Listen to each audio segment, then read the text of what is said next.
The Habs made a mistake. Martin St. Louis and the Habs made a mistake tonight in St. Louis.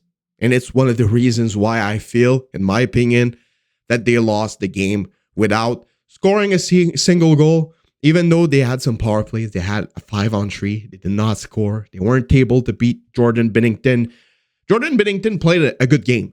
He was really good tonight. I'll give him that. But still, with every opportunities that they had against the Blues, they should have been able to score at least a couple of goals, at least one with that 5-on-3.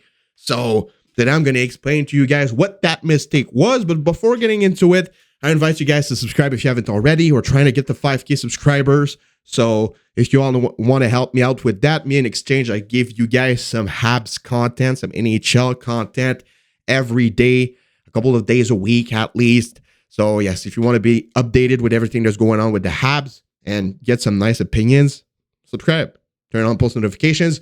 If we could get 75 likes on this video, that would be absolutely awesome. So yes, the Habs made a mistake. What was that mistake? Well, it's a couple of mistakes. The mistake in general is the way they've been using their players on the power play, the ice time management on the power play. It's been something that's been quite weird over the season, and I think it's a problem. I think it's a problem for the Montreal Canadiens that needs to be fixed. And tonight was the perfect example of that. They take some decisions sometimes on the power play. I'm looking at it and I'm just like, what? Why? How does that make sense? And it starts with the 5-on-3. The St. Louis Blues take a penalty, 5-on-4. Then Demidov gets robbed by Jordan Binnington. And then Colton Parayko just slashes Nick Suzuki in the face. So you get a 5-on-3. 5-on-3 of like a minute 30, a minute 35, because it happened early on, the first power play. And then you're like, okay, 5-on-3. This is interesting. It's 2-0 St. Louis. The Habs might be able to get back in this, at least make it a 2-1 game. But no, it did not happen. The Canadiens, again, and it's been something that they've been struggling with so far this season. They can't score on 5-on-3s. But they are pretty good on 5-on-4s. Why can't they score on 5-on-3? That's weird. But you know what they do differently when they're on 5-on-3 compared to 5-on-4? They don't use Hudson the same. Because Hudson was not on the ice for that 5-on-3. It was Noah Dobson. And it happens a lot. When Montreal Canadiens get a 5-on-3, usually you see Dobson on the ice and not Lane Hudson. And for me, it's a mistake and it's a problem. Noah Dobson is a good player. I have no problem with him getting more power play time, him being on the ice for 5-on-3s. My problem is with Lane Hudson not being on the ice. If you want to put Dobson in, don't remove Hudson. Put him instead of Slav, put him instead of Caulfield, but not Lane Hudson. Lane Hudson is your point per game power play quarterback who is second in points in the NHL among defensemen, has 40 points in 40 games, and you get a 5-on-3 trading 2-0 in the second period, and you're not using him? Is it just me or it doesn't work? It doesn't make sense. You need to have Lane Hudson on the ice at that moment. He's your best player. For me, Lane Hudson is the Habs' best player. Not using your best player on a 5-on-3 is ridiculous. It's ridiculous. It doesn't make any sense. It's like if the Avalanche got a 5-on-4 and then all of a sudden a 5-on-3 and they're just like, okay, Cal McCarr was on the ice for the 5-on-4. Let's remove him for the 5-on-3. When a team gets a 5-on-3 opportunity, trailing by 2, you need to have your best player on the ice. Lane Hudson was not on the ice for the majority of it.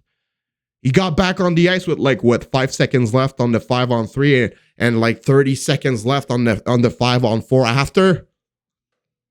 It doesn't make any sense. And it happened a lot this season. A lot of times that the Habs gets 5-on-3 power plays, it's Noah Dobson on the ice.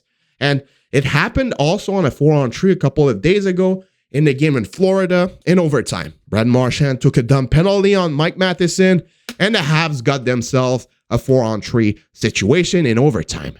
At the start of the overtime, what were the players on the ice? Noah Dobson, Nick Suzuki, Cole Caulfield, and Ivan Demidov.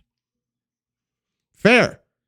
Suzuki, Caulfield, Demidov, it makes sense. Noah Dobson is there, it makes sense as well, but why is Lane Hutson not on the ice? Why is Lane Hutson not on the ice? And then they go on for like a minute 30, a minute 40 into the power play. Nothing happens. And then Lane Hutson joins in. He jumps on the ice.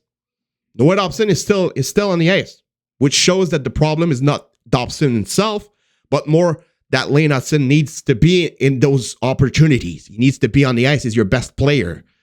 Lane Hutson takes the pass from Dobson, makes a beautiful pass to Suzuki, who scores a goal. It took like 10 seconds of Lane Hutson on that 4-on-3 for the Habs to get the win. If he doesn't hit the ice at all during that moment, during that overtime, during that power play, the Habs don't score. Because Lane Hutson is our best player, is your best player. So in situations like that, he needs to be on the ice. No debate. No debate. Okay? That's it.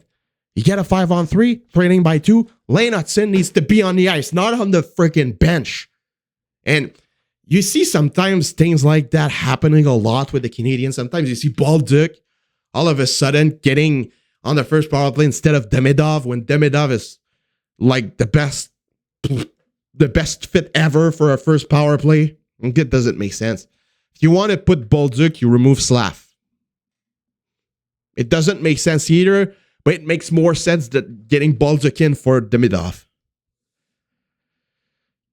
Putting Dobson in instead of Hutson is ridiculous. Not because that Dobson's not a good player, because Lane Hutson is your most effective player in these situations, and particularly on 5-on-3s and 4-on-3s, because he uses the space really well. And on 5-on-3s and 4-on-3s, there's a lot of space on the ice, and you need to get Hutson there. You see, and also the fact that sometimes the Habs, there's a minute 5, a minute 10 left on your power play, you're trailing, and it happened tonight against the Blues.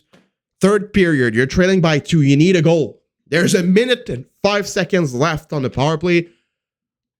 The Blues get the puck out their zone, and they make some change. The Habs make some change.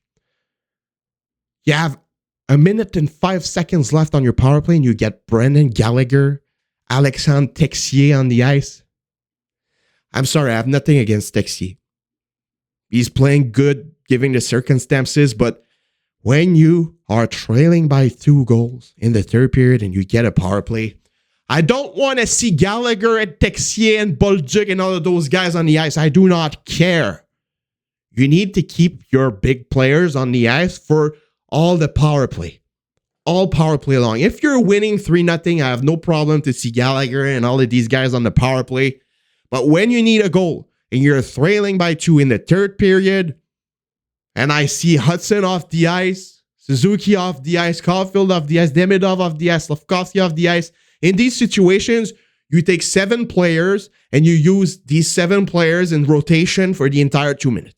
You keep Demidov, you keep Suzuki, and you keep Hutson the entire time on the ice, and you rotate Slafkovsky and Caulfield with like Kapanen and Dobson. That's it. That's it. That's it. We need to stop using 10 players and do half and half, a minute and a minute with first and second wave every time we get a power play, because it doesn't make sense. Kucherov on Tampa Bay doesn't leave the ice when there's power play. Same thing for McKinnon and Makar with the Avalanche. Same thing for Crosby with the Pittsburgh Penguins. Why are we doing that? It doesn't make any sense. And it cost us the game tonight. If you have Lane Hutson on that 5-on-3, I can guarantee you that you're scoring a goal. At least you're going to get more scoring chances. Because all they did during that 5-on-3 was pass the puck around. Dobson took a couple of shots. The shots weren't dangerous at all. And he passed the puck around for 2 minutes straight. Come on. Come on. You need to have your best players on the ice in these moments. Brendan Gallagher's not going to score your goal on the power play in the third period to win a game, to tie the game or whatever. It doesn't make sense. So, yeah, for me, it was a mistake. For me, this needs to change. And for me, it doesn't make any sense. So yeah, let me know what you guys all thought about this in the comments below. Leave a comment, share, subscribe, leave a like, do anything as you want. This has been your boy Tropical, and I'll see y'all later for another video. Have a nice rest of your day, and bye-bye.